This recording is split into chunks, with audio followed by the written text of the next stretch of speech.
Le roi est de retour. Le joueur qui compte le plus grand nombre d'apparitions en Coupe du Monde dans l'histoire. Le vainqueur de 8 ballons d'or. Le champion du monde. Une fois de plus, Lionel Messi mènera l'Argentine sur la plus grande scène du football. Voici le joueur qui a inspiré toute une génération parce qu'il n'a jamais cessé d'essayer. Il a échoué une première fois. Allemagne, 2006. Il a échoué une deuxième fois. Copa América, 2007. 3 fois. Afrique du Sud, 2010. 4 fois. Copa América, 2011. 5 fois, finale de la Coupe du Monde 2014, 6 fois Copa América 2015, 7 fois Copa América 2016. Et quand tout semblait terminé, quand le monde du football pensait que son histoire internationale avait atteint sa fin douloureuse, Messi est revenu. Il est revenu pour sauver l'Argentine et lui offrir une chance de plus. Mais Russie 2018, une autre déchirure, 8 déceptions, 8 échecs qui auraient détruit presque n'importe quel joueur de football de la planète, mais pas Lionel Messi.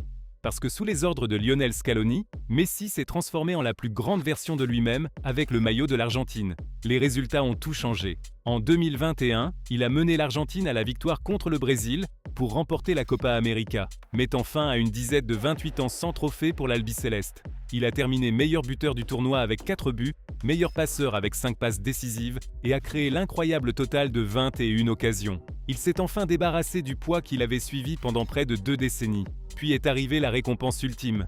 Un an plus tard, Messi a atteint l'Olympe du football, la Coupe du Monde 2022, le trophée qu'il avait poursuivi toute sa vie, le trophée que beaucoup pensèrent qu'il ne gagnerait jamais. Messi a mené l'Argentine à son 3e titre mondial et a signé l'un des plus grands tournois individuels de l'histoire du football. Il a marqué 7 buts et délivré 3 passes décisives. Il est devenu le premier joueur de l'histoire à marquer en phase de groupe, en 8e de finale, en quart de finale, en demi-finale et en finale de Coupe du Monde au cours d'un même tournoi. Avec 26 apparitions en Coupe du Monde, il a battu le record absolu du plus grand nombre de matchs disputés dans la compétition.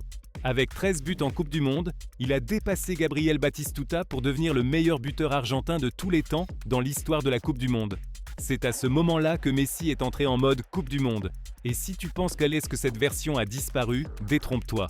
En seulement 16 matchs, cette saison avec l'Inter Miami, Messi a déjà produit 20 contributions décisives. Et encore plus terrifiant, sur ses 5 derniers matchs seulement, il a enregistré 12 contributions décisives. Les signes sont là. Le mode Coupe du Monde est de nouveau activé. Et contre l'Islande, il n'a eu besoin que de 18 minutes pour rappeler à tout le monde que l'Argentine est tout simplement une équipe différente lorsqu'il est sur le terrain. En quelques minutes, il a délivré une passe en profondeur magnifique à Lautaro Martinez qui a finalement mené à un penalty. Messi s'est présenté et l'a transformé lui-même. Quelques instants plus tard, il a orchestré une autre superbe action offensive, combinant brillamment avec Rodrigo de Paul avant que Thiago Almada ne conclue l'action. Tout semblait plus rapide, plus précis, plus dangereux, parce que c'est ce que fait Lionel Messi. Il change toute la réalité d'un match de football. Et maintenant, le roi du football vient chercher quelque chose que personne ne pensait possible. 2 Coupes du Monde consécutives. Tu ne me crois pas? Regarde ça. Avant l'arrivée de Lionel Messi, l'Argentine cherchait encore l'héritier de Diego Armando Maradona. Maradona n'était pas seulement un joueur de football. Il était une idole argentine, presque une religion, la main de Dieu, le but du siècle, l'homme qui a rendu l'Argentine éternelle.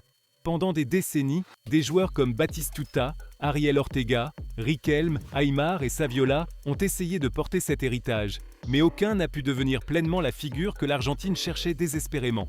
Puis un gamin de 13 ans est arrivé à la Masia. Messi a rapidement attiré l'attention des supporters et des experts grâce à ce qu'il pouvait faire avec le ballon. Il a débuté avec Barcelone à 17 ans contre l'Espagnol, a gagné sa place aux côtés de stars comme Ronaldinho et a bientôt reçu ses premières convocations en équipe nationale argentine. En 2005, il a fait ses débuts avec l'équipe senior contre la Hongrie. Son premier grand test est arrivé lors de la Coupe du Monde 2006. Après une saison avec Barcelone durant laquelle il a produit 13 contributions décisives en 25 matchs, Messi est arrivé comme le prochain grand joyau de l'Argentine. L'effectif était rempli de stars comme Riquelme, Crespo et Tevez, mais Messi a tout de même eu un impact immédiat, marquant et délivrant une passe décisive contre la Serbie après être entré à la 75e minute. L'Argentine a perdu contre l'Allemagne en quart de finale, mais Messi avait ramené l'espoir. En 2010, Messi était déjà le meilleur joueur du monde. Il avait remporté la Ligue des Champions 2008 à 2009 sous Guardiola, remporté son premier ballon d'or en 2009 et marqué 47 buts pour Barcelone. Avec Maradona comme sélectionneur de l'Argentine, les attentes étaient énormes, mais Messi a terminé le tournoi avec 0 but et l'Argentine a été écrasée 4-0 par l'Allemagne en quart de finale. De retour à Barcelone, Messi a répondu en remportant la Ligue des Champions 2011 ainsi que les titres de champion 2010 à 2011 et 2012 à 2013. Puis est arrivé le Brésil 2014. Même s'il avait inscrit 41 buts et délivré 14 passes décisives en 46 matchs avec Barcelone, il n'est pas arrivé dans une condition physique parfaite. Mais sous Sabella, l'Argentine avait enfin une meilleure structure autour de lui. Messi a marqué contre la Bosnie, marqué le but de la victoire contre l'Iran, inscrit un doublé contre le Nigeria et offert une passe décisive à Di Maria contre la Suisse en huitième de finale. L'Argentine a battu la Belgique 1-0 en quart de finale et a éliminé les Pays-Bas au tir au but après un match nul 0-0. Messi marquant le premier pénalty de la séance. Puis est arrivée la finale. Messi, déjà quadruple ballon d'or, était à un match de l'immortalité. Mais Higuaín a manqué, Mario Götze a marqué, l'Allemagne a gagné et Messi est resté à quelques centimètres du trophée qu'il désirait le plus. La douleur a continué lors de la Copa América 2015. Messi est arrivé après avoir remporté le triplé avec Barcelone sous Luis Enrique, en formant la MSN avec Neymar et Suarez et en détruisant Boateng contre le Bayern Munich. L'Argentine a atteint la finale contre le Chili, mais même si Messi a terminé avec un but et 3 passes décisives et a transformé son penalty, l'Argentine a perdu 4-1 lors de la séance de tir au but. Lors de la Copa América Centenario 2016, Messi a été sensationnel. 5 buts et 4 passes décisives en 5 matchs. Mais l'Argentine a de nouveau affronté le Chili, a de nouveau perdu au tir au but, et cette fois Messi a manqué.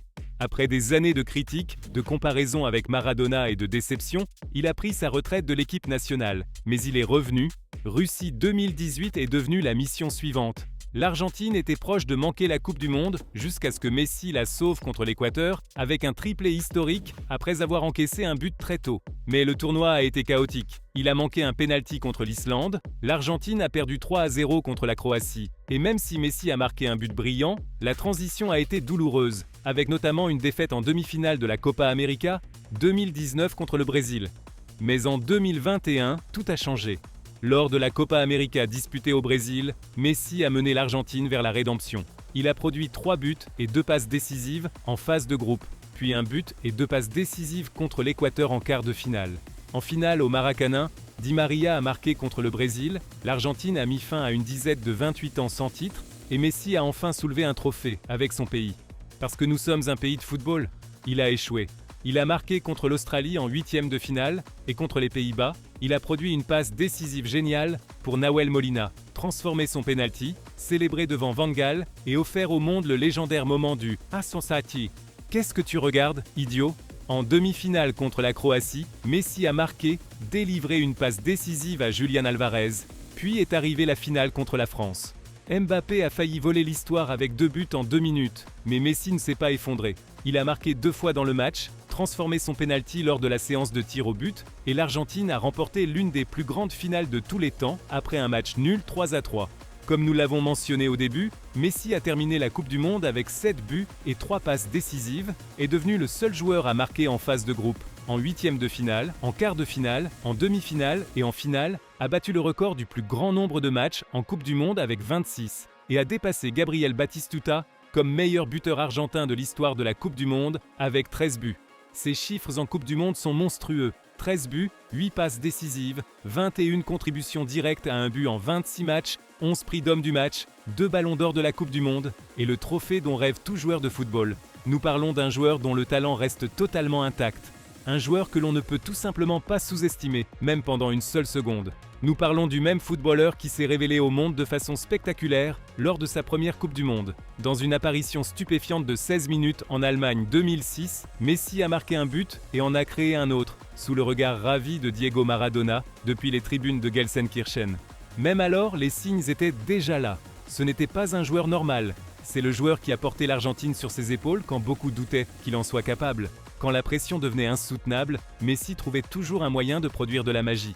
Au Brésil 2014, il a marqué le but de la victoire contre la Bosnie-Herzégovine après une superbe combinaison à l'entrée de la surface. Quelques jours plus tard, il a brisé le cœur des Iraniens avec un but magnifique dans le temps additionnel depuis le côté droit de la surface. Puis il a complété une phase de groupe incroyable en marquant 2 fois contre le Nigeria, dont un magnifique coup franc.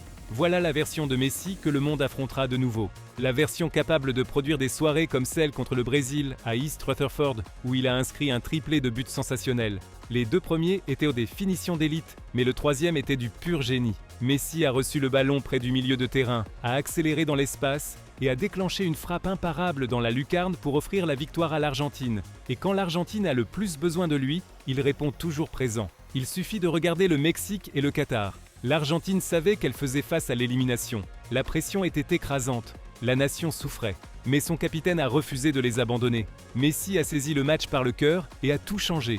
Puis est venue l'Australie, lors de son 1000e match professionnel. L'Argentine peinait à trouver l'ouverture face à une équipe australienne disciplinée qui gagnait en confiance à chaque minute jusqu'à ce que Messi apparaisse. Sa création de jeu était irrésistible, sa finition inévitable. Un seul moment a suffi et à partir de là, Messi est devenu un avec l'équipe. Il l'a montré de nouveau dans la bataille contre les Pays-Bas à Lusail. Sa passe décisive pour Nahuel Molina reste l'une des plus grandes passes jamais vues en Coupe du Monde. Une passe que presque personne d'autre sur Terre n'aurait même tenté, encore moins réussi. Pendant des années, certains critiques ont affirmé que Messi manquait du feu de Maradona. Ils disaient qu'il était trop silencieux, pour ne pas avoir eu peut-être un besoin, une faim, une dette inachevée. Messi a des comportements tellement austères et illogiques que nous, les journalistes, transformons Messi en un personnage qu'il n'est pas et qu'il n'est pas prêt à être. Maradona était le père de ses parents, le père de ses frères, le meilleur ami de ses amis, le protecteur de ses protecteurs, tandis que Messi était trop réservé, trop sage pour guider notre voyage. Mais contre les Néerlandais, Messi a révélé un côté féroce et combatif de son caractère. L'Argentine l'a aimé encore plus pour cela. Puis est arrivée la Croatie. Joško Gvardiol est arrivé au Qatar comme l'un des jeunes défenseurs les plus brillants du football mondial. Quelques mois plus tard, Manchester City allait payer 77 millions de livres pour lui. Et pourtant, même lui n'a eu aucune réponse face à Messi. Après avoir ouvert le score sur penalty, Messi a passé la soirée à démonter la défense croate. Son dribble inoubliable devant Gvardiol, avant d'offrir une passe décisive à Julián Alvarez, est instantanément entré dans le folklore de la Coupe du Monde. Comme Luka Modric l'admettrait plus tard, Messi avait une fois de plus démontré sa grandeur sur la plus grande scène. Et cette version de Léo arrive en 2026, avec la même énergie que celle qui a produit sa légendaire finale de Coupe du Monde contre la France. Son doublé dramatique dans ce thriller 3-3 l'a aidé à devenir le joueur avec le plus de contributions décisives dans l'histoire de la Coupe du Monde, atteignant 21 et dépassant Pelé. Cela a aussi fait de lui le seul joueur de l'histoire à remporter 2 fois le Ballon d'Or de la Coupe du Monde. Son impact ne s'est jamais arrêté. Même lors de la finalissima, Messi a produit une autre œuvre d'art, pivotant dans la surface avec un défenseur italien accroché à son épaule avant de délivrer la passe parfaite pour Lautaro Martinez. Et maintenant, pour 2026, Messi ne revient pas simplement comme le leader spirituel de l'Argentine. Il mène encore l'attaque. Il suffit de regarder ce qu'il a fait contre l'Islande. La passe qu'il a donnée à Lautaro Martinez était presque identique à la passe décisive pour Nahuel Molina au Qatar. Une touche pour éliminer un défenseur. Une passe en profondeur parfaite entre plusieurs adversaires. Lautaro s'est soudain retrouvé seul face au but. Plus important encore, Messi reste le métronome de l'Argentine. Il contrôle toujours le rythme du match. Ses déplacements restent d'élite. Son timing reste parfait. Sa compréhension avec Rodrigo de Paul, Thiago Almada et le reste de l'effectif permet à l'Argentine de jouer un football d'un niveau extraordinaire. Et c'est exactement ainsi que le GOAT a joué toute la saison. Si tu l'as regardé en MLS, il ne devrait y avoir aucun doute. Contre Orlando City, il a ramené l'Inter Miami dans le match avec une frappe lointaine magnifique et un coup franc brillant. Contre Toronto, il a montré que même si les jambes ne sont peut-être plus ce qu'elles étaient autrefois, le cerveau reste plusieurs étapes devant tout le monde. Son dribble est toujours impossible à lire, sa vision reste inégalée, sa finition demeure mortelle. Le style tiki-taka qui l'a rendu célèbre est toujours vivant chaque fois qu'il joue aux côtés de coéquipiers qui le comprennent. Parce que l'esprit de Messi a toujours 1 ou 2 coups d'avance sur l'opposition. Et peut-être la partie la plus terrifiante, personne ne le comprend mieux que l'Argentine. L'Argentine doit continuer à l'utiliser comme un pur numéro 10, car sa distribution reste la meilleure du football mondial. Nous l'avons encore vu avec sa passe décisive pour Silvetti. Nous l'avons encore vu avec son troisième but ce soir-là. Près de la surface de réparation, Messi reste inévitable.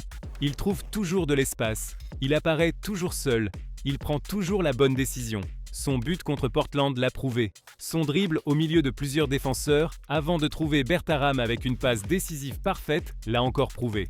Voilà pourquoi il est toujours le meilleur joueur du monde. Il choisit toujours la bonne option. Il met toujours l'équipe en premier.